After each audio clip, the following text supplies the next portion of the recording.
Thank you, Mr. Chairman. Thank you, gentlemen, for being here this morning.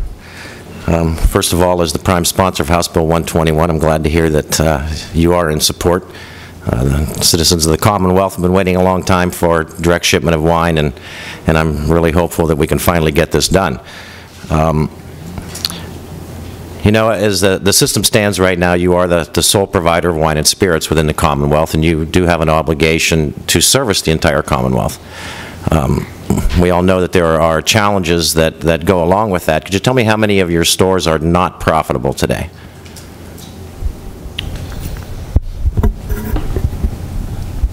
Very short answer, we have 24 stores that do not earn a net profit, excuse me, but when you add back in the 18% tax and the sales tax, they turn a profit that way.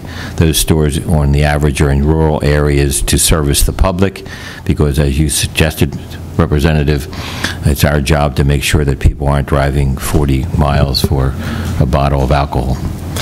And do you believe through your proposal on modernization that will have an effect on those stores that are not able to turn a profit today? I don't think so. Probably not. I think the executives I work with have done such a great job in this area. We had over 50, as close as to 75 unprofitable stores 5 years ago. We have budgeted the 24 Chairman Bryan spoke about. We're currently at 13 in the red, but we think by June some others will come back. Christmas is a big time of year, so we may end up in that somewhere between 12 and 20 at the end of the year unprofitable. You'd be amazed how when you get in and look at each store, just changing a shift, changing hours of operation, perhaps closing a day, is how we've been able to turn 30 or 40 stores over the years. But, you know, there's probably that 5 or 10 that we just, I'm not sure modernization. Sunday sales, I don't think would necessarily help in most of those locations, but, I mean, it's really down to a handful. And, but we're going to continue to look at it, and maybe there is a silver lining that I'm missing there. A few years ago, I asked the question, what percentage of your sales was wine, and I believe you told me at that time it was about 51%. I was wondering if that still holds true today. Yes. So it still holds at about 51%? If you could speak into the mic, everybody heard you in the room, but yes. for the cable company, thank you. And finally, I'd like to get a little feedback on your employees. Could you tell me how many employees are directly related to the retail sales? 2,000. Yeah. We have that here, 2,200. Yeah, but let me give them the specific. We'll give you the exact number.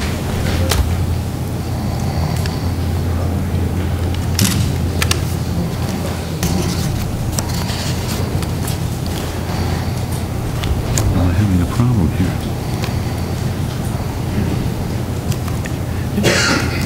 About 2,500, Joe. Just do it. Let's get going. Yeah. Let's start, and then I'll get you the specific. You know, you could... About 2,500. About 2,500? And of those 2,500, do you have an idea, percentage-wise, maybe, of how many of those are full-time employees with benefits?